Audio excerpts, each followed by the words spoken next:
Okay, well, I'd like to introduce to everybody that'll be watching Captain Steve Schmidt, captain of the Sterling Volunteer Rescue Squad. Yes, sir. Is that right? That's right. Tell me a little bit about your background, Steve. Well, I've been a volunteer for 31 years. I started off in the fire service in Pennsylvania while I was in college, and found it was one of those things that gave me a wonderful opportunity to do something that was very physical, very practical, and very different than my day job of learning economics and computer science. So has there been different things that you've done over time, or has it always sort of been in some form of rescue? I spent most of my beginning years in the fire service directly, so it was being on a fire department vehicle, whether it's an engine or a ladder truck or something like that. I moved into EMS in the late 1980s, early 1990s, and really enjoy that more now. It's a more technical field than the straight fire service, and it requires a different level of expertise, a different kind of practice. Can you kind of go through the 33 years in terms of what the major changes you've seen that now allow you to do your job better and the people that you're helping do their job better of staying alive? I think we have become much more scientific. In the beginning, the EMS service and the fire service were both very traditional from the practice approach. You know, this is the way we've always done something. We're now, for example, on the medical side of things, much more about evidence-based medicine, which means we want to understand why something happens with precision, with the right testing, the right quality assurance, etc. And when we change a process or a procedure, we want to ensure that we're doing it for valid reasons that can be supported by clinical evidence, as opposed to this is something that's always happened that way. Talk to me a little bit, because now you are where you are, but you're also, I'm sure, involved with the training of new people. How do you find them? What kind of training programs does one go through now to get into this kind of field? So new recruits tend to come from two pools. One are people who are looking for practical experience before they can enter a workforce. And those are people who want to be in EMS or in the fire service as their career. And starting off in an agency that's based on volunteers often gives them a practical leg up on competitors. For example, government service jobs are very competitive. They're difficult to get into. They're difficult to secure. Right. And so having that background, the practical experience, the I've been there doing this for several years, gives people an advantage. The other pool of staff that we tend to draw from are those people who are professionals in other fields but really love helping people. And that's why I do that here. My day job is I run computer security for Amazon. And that is an area that is completely virtual. You can't touch it, you can't feel it, you can't see it. And it's not dealing with people, it's dealing with computers. That may be another time we'll get together and talk about that and get Absolutely. you over maybe as a speaker on that subject. Sure. But let me stay with this for a minute. How big of a team, squad do you have here today that works here at Sterling with you? Sure. So the organization itself has about 165 operational members, and another, I'm not sure the exact number, about 70 to 80 administrative members. And we require both sides of the fence to operate efficiently as an organization. On any given night, you typically have somewhere between 8 and 16 members on duty. And so we staff ambulances or paramedic units at all of 3 stations that are in Sterling. We also staff this heavy rescue truck to ensure that we can help people get out of car accidents and building collapses and those sorts of things. And of course, we respond to fire calls as well with this vehicle. And of course, you know where we are at Absolutely. Falcons Landing. I sometimes think how excellent it was that you sort of got here about the same time we sort of got there. It was fortuitous planning. Yeah, it certainly was by somebody up there probably. But I mean, you do so much for our people at Falcons Landing, and I suspect as you see them, in a way you know us all, because we do. It's the same thing you do. We're in the same organization. I mean, we all worked for the public previously. We all supported our country. And we have a service culture. That's right. And I got to say that going to Falcons Landing is one of those situations where we actually enjoy the interactions with the people that we meet. It tends to be much friendlier an environment than other places that we have to respond to. And moreover than anything, it's really one where people understand what we're doing. You know, they understand that we're there to help and that we're there to make their lives better. And the appreciation that's been demonstrated by Falcons Landing over time has been tremendous. Both the material support that you've provided is incredible, but also, frankly, the just positive human response that we get from Falcons Landing. And the support that you give us there is immeasurable. How about telling us a little bit about this vehicle that's holding me up at the moment here? This vehicle is a heavy rescue truck. So the job of a heavy rescue truck is to give us the tools and capabilities to assist people who are, first off, entrapped in cars. So if you have a car accident that's bad, we've got the pieces of equipment that are necessary to get you out of that car. Now, it's often a misnomer. People think that we cut people out of cars. What we do is we deconstruct the car from around the person. And we've got the right tools and capability on here to do it. Beyond that, we can also respond to things as unusual as a building collapse. We've got tools and systems on here that help us prop up buildings that are in the process of collapsing, or to shore up structures so that they don't collapse. For example, unfortunately, often people do things like they run into the side of their garage, knocking down part of a building or something like that. And so we can help by propping the building up so we can safely remove the person from the vehicle that's inside the building. Lastly, we have a bunch of equipment on here that helps us with water rescue situations. As you're aware, one of the draws of this area is the Potomac River, which is close by. And quite often we have situations where you have to go rescue people who are in boats that are in distress. Maybe they've got over their head in terms of swimming ability or something like that. And something even as people who've fallen through the ice on the various retention ponds that are around here. Yeah, I remember it was a few years ago that one of the things that we were able to get for you was some kind of a boat. Yes. Yes, it's in there actually. Oh, that's in there? Maybe we'll have a chance to take a look at it later on this evening. Certainly. Michael, I'm Bill Hilsman. Nice to meet you. Nice to see you. I saw you over here when we were talking to the chief. What do you do here? So I am a firefighter and a paramedic. Primarily, I'm on one of our advanced life support transport units. Occasionally I will ride on the heavy rescue squad, so I'm qualified to go into building fires and save your life. So I can give different drugs, I can use electricity if you need it to restart your heart, and things of that nature. How long have you been doing this? I'm going on 9 years now.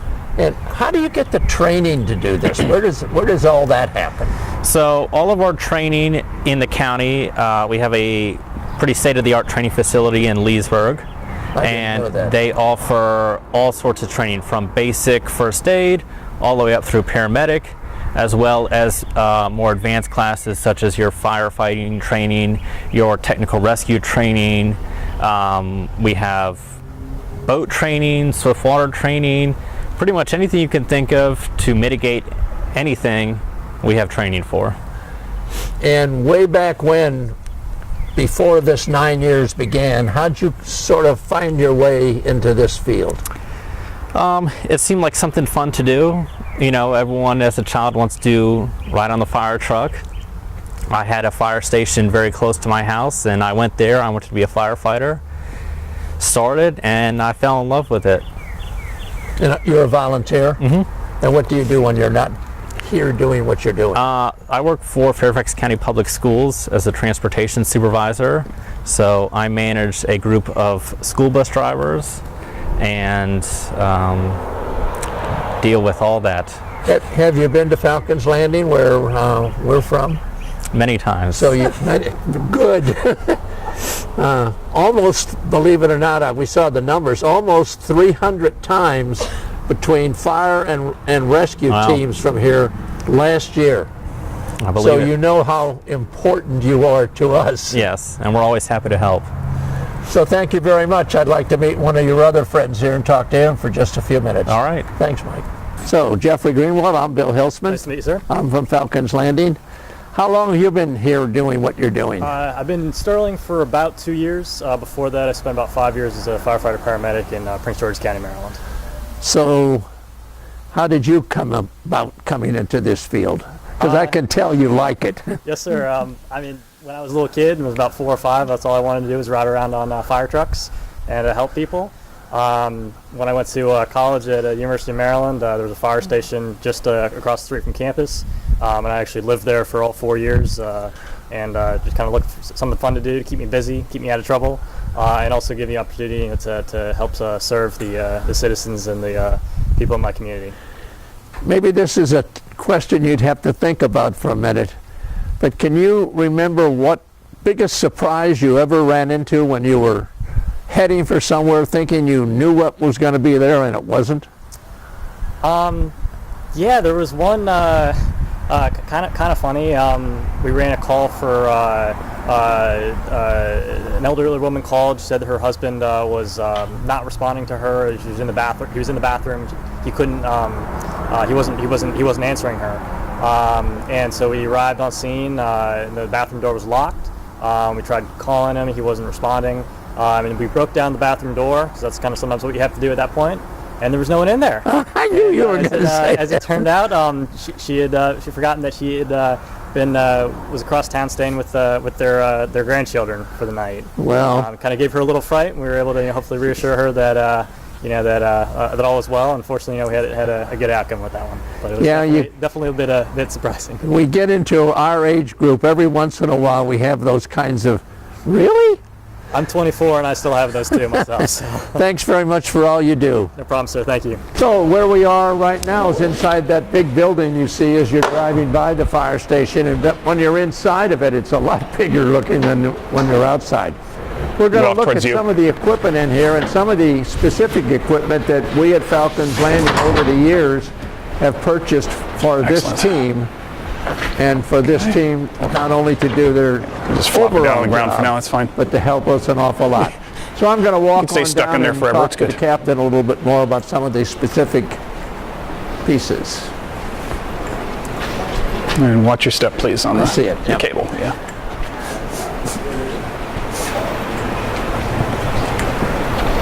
So you want to talk about the boat? Just for a minute, Sure. when she's ready. Absolutely. I remember when we had the fund drive for a boat. Yes, and sir. I hadn't thought about the fact that the Potomac River was there, and I hadn't thought about the fact that you guys would be doing that too. So when they said, we're going to get him a boat, I said, we're going to get him a boat? But when I came over here and I saw what you were doing and I see what you're doing, it's a big job too, and you're not that far away. Talk to me a little bit about what you do here and how that comes into play. Certainly. So this boat is designed specifically for rescue of people from shallow waters. So everybody thinks about the Potomac River, which we have right here, in its normal state where there's a high water level and you can put a normal boat in it.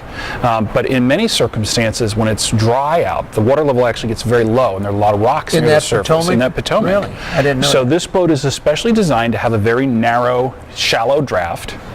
The motor on the back doesn't have a standard propeller. It actually has a jet on it so that it doesn't get caught on rocks and that sort of thing. But ironically, the most calls, the largest number that we go to, is not for the Potomac itself. It's for situations where we have flooding in the local area, where streams flood or ponds flood, and people drive their cars into the water and get stuck. People don't realize that as little as 6 inches of water can carry a vehicle away. And so it's very hazardous to drive into standing water. I see some of that on television sometimes. And I remember an area on Route 7 as you were coming down from Tyson's Corner that, man, I don't want to go down there. I think I'd go underneath, Yep. But I hadn't. Do you also go in small lakes and We do. Those kind of things too? That Absolutely. So there are a large number of retention ponds in this area, and the number is growing. Yeah, right. Because we try and keep as much of the storm water local to us now instead of letting it run off. And in every circumstance there, we need to be able to get a boat like this, which is relatively light, relatively easy to maneuver, into small areas like small lakes and ponds. And do you have divers sometimes that you have to use? Divers are typically only used when it's what we call a recovery operation, which is when it's too late for a rescue. Yeah. And in those circumstances, we use the Loudoun County Sheriff's Office dive team to do that work. So you have, do you just have one of these? No, sir, we have two of these. Yeah, So I there's thought I one at the remembered station, two, yeah. and there's one at Station 35, which is the one on Route 28 at Noakes. Okay. Tell me something else about all of the rest of the things. All the other vehicles. Well, we have a number of ambulances, as of course you've seen. This is a technical rescue truck. So the technical rescue truck is designed to support the equipment necessary to deal with both building collapses, but also situations where people are trapped in confined spaces. So most people think of confined spaces as something like a farm silo or something like that. But there's a huge number of confined spaces under our streets that most people don't see. So there are stormwater culverts, there are drainage conduits, there are sewer systems, etc. And periodically people get trapped in them, whether it's a child who wanders into one by mistake or a worker who becomes overcome because of perhaps toxic gases or something like that, or they have a medical emergency. Do you have in this area, of course, I remember the Thai soccer team. Yes. And that story, and caves. Yeah. Are there caves in this area too that you have to deal with? There are not caves like that, but there certainly are areas on the Potomac itself, actually, where the water has undercut the shoreline a number of feet, as many as 8 or 10 feet in some spaces, which are very hazardous for people to go into because the water can pin you in there because of the circulating motion of the water. And on the other side here? This is a new ambulance that we are just putting in service right now. It is a four-wheel drive Ford F550. So this vehicle is designed specifically to be useful in situations where we either have to drive off the road to pick up a patient, maybe they're in Algonquian Park, for example, on one of the trails, or they're in a situation where we have a very high snow level. Vehicles like this have a hard time negotiating a lot of snow and ice and that sort of thing, so we have four-wheel drive vehicles that are specifically designed for that kind of environment. Tell me again, how many people are associated with Sterling Fire and Rescue? Did you say 900? Fire and rescue together. The rest, I don't know the fire department size, but the rescue squad size is near 300. Yeah. And I guess in some way, they all have to be trained on more than one piece of equipment too. Many of our staff are trained on a lot of different types of equipment, and that takes an enormous amount of effort to keep up current with the training. So most of our staff, for example, have to recertify, whether it's their medical training or something like that, at least every 3 years. And in many cases, for specialized training like confined space rescue or something like that, there's yearly training that's required. And I believe I saw in the earlier filming that you did, Devin. Okay, so let's go back again. We were Certainly. talking about you're into a smoke-filled area. You've got to be able to see, and you have some new thermal imaging equipment. Yeah, Tell when me you about spoke that. earlier with me about what's changed in the way we do things over time, when I began, the way to search a smoke-filled building was with your fingertips and what you could physically reach and touch. The equipment we have now allows us to see in the dark, in the smoke. It's a thermal imaging camera that presents differing levels of heat as a picture on a screen. And so we can identify where fire is coming from because it's got a very high level of heat, but we can also see the difference between a person's body temperature and the temperature of the surroundings. So it allows us to see a person even when it's completely black you and don't- completely smoke-filled. You almost don't see the person, but the thermal image You see the heat is- emanation Yeah. of them. And I imagine that'll be something that's very familiar to a lot of the people at Falcons Landing if you've seen the advent of the changes in the targeting systems for the military. Yeah, right.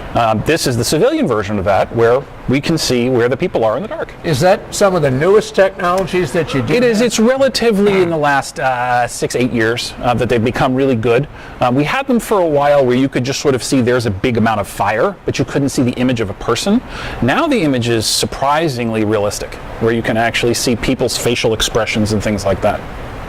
Okay, this may be a question that needs some more thinking, but do you sit back sometimes and think of what you might have 5 years from now? Now, it's interesting, actually. When we talk about what might we have 5 years from now, the fire service is not particularly known for its expeditious changes. It's a very tradition-based organization. But there are a lot of changes on the EMS side that are dramatic. And that's where I would think I'd find it. Yeah. Specifically things, even in the procedures for doing things, for example, CPR. You know, when somebody's heart stops, cardiopulmonary resuscitation is the way we try and bring them back to life again. And there have been a lot of changes in the very recent past that are accelerating now with what we call high-performance CPR. High-performance CPR changes the survivability of people in heart attack scenarios dramatically. So in some cases it can double or more the survival rate. And that's about training people to have very specific jobs, very specific behaviors, and improving the function of both the equipment that we use, like the automatic compression devices like Lucas, as well as the drug regimes that we have available for people to use, etc. And it's that kind of exciting evolution of the business that we really look forward to. It also requires an enormous amount of training. So we all just finished our yearly training on high-performance CPR. And even though this is the second year we've been doing that, it has dramatically changed from the previous year. Yeah, and I imagine now, with that training, you've got to keep doing it and doing it and doing it, or it can... Practice makes perfect, and as someone with a military background will understand, is you fight the way you train. And that is very true in our service as well. If you don't do it in practice, you will not do it successfully in the field. Okay, so you and I have some degree of a communications and computer background. What's the main communication systems that you have when you're all out there in different places trying to do different things? We use two different communication systems. Both of them are part of the Loudoun County network infrastructure. One is what we call computer-aided dispatch, where if you look in all of our ambulances, there is what looks like a hardened laptop sitting in the passenger seat in the front compartment. That has a map of the county that shows us where all the vehicles are, where the calls are, what the order of response is for vehicles, and it's how we receive our calls from the county. They show up on the computer. We also have a radio infrastructure, a radio network, that allows us to talk to anybody else in the county or Fairfax County or Fauquier, etc. Any kind of a classified system, or you don't have to worry about that? No, luckily we don't have to. This is all unclassified public safety infrastructure. Yes, sir. Al, could we grab a CPR dummy and a Lucas? It's one of the things they'd love to take a shot of. Lucas, yes. CPR dummy, I don't know if I have access to... Sam is in the room right next door, and he should be able to... Okay. If you'd like to come in here and have a seat, I gotta rather sit than down making for a you minute. truck around, I will go grab someone to help me open up the closets so we can get the material we need. Well, what we're looking at here is a training dummy. And you talked earlier about the changes that have happened in our service over time. And one of them has been in the way we manage cardiac arrest situations. And I wanted to show you a little bit about the way we change the way we do things. Now, you're probably familiar with CPR, the way that CPR has been traditionally done. So if this person needed CPR, I would sit here and do compressions manually, like this. And a trained person who's in shape can do that successfully for about 2 minutes before they become tired. A trained person, right. Before they become tired enough that they're not as efficient as they need to be about compressions. And is that still the gold standard, if you will? It is. It's swapping people every 2 minutes. And that's one of the reasons when we do have a cardiac arrest situation, we move people through a rotation very quickly because they tire out. But let me show you what we've gone to now. It's really changed the way we do this. This is called Lucas. Lucas is a device that allows us to use a robot, basically, to do compressions. So instead of a human doing this, what we will have is a machine.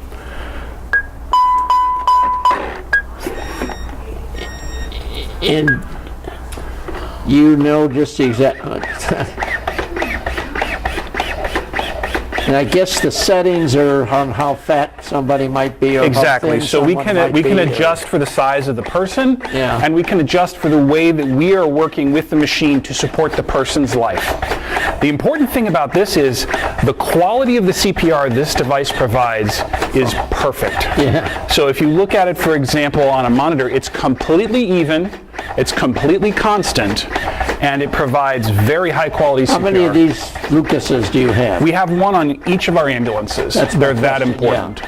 And the nice thing about them is not only do they do great CPR when we're stationary here, but we can actually put this person onto a stretcher. We can bring them downstairs with CPR continuing. Wow. Which is not something you could do before. You know, you have to stop pushing with your How arm. long has this technology been around? This has only been, in this particular situation, this device has only been available for about the last 2 years.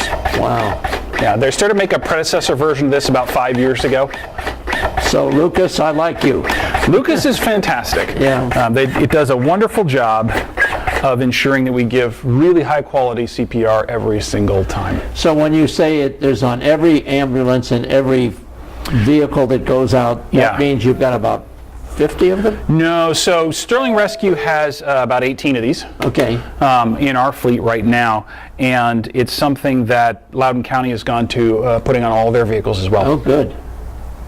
Well, So that's one of the new changes. that's how you came through here. That's right. So do we do, you know that one where you hold the mouth open and breathe in and out? Do you do that at We don't all? do that anymore, and that's not taught in lay CPR either. We have equipment that allows us to breathe for the patient. In fact, there's a bag right here I can use to show you. So this is called a bag valve mask. I've seen that before, yeah. And it goes over top of the person's nose and mouth, just like this, and you squeeze the bag and it inflates their lungs. Can you see that? Okay. Try to get a little closer. Yeah. You're going to have to pull that leg, yeah, just a little bit. Sorry, I'm gonna just get an angle here. Sure. Okay, I can see it now. So what this does is this allows us to breathe It's just for the person. Squeezing that ball, that bag. Yep. yeah, that bag. And he's got a mask on the. On the person, right. So if this were a real cardiac arrest patient, we would start off using passive oxygenation, which is just using the oxygen that's in the room or a small amount of oxygen delivered through their nose. As we were able to secure the person's airway, we would actually put a breathing tube in for them called an endotracheal tube. And this device then clips on the top of the endotracheal tube, and that allows us to ensure that we have what we call a patent airway, a safe airway. Outstanding. Well, thank you very, very much. My pleasure. And a lot of people at Falcons Landing are going to see a lot of this and say, holy cow, like I'm saying. Just Well, we really enjoy what we do, and we could never do it without the support of people like Falcons Landing. thank you. Thanks again. Thank you, sir. Thanks for your time tonight.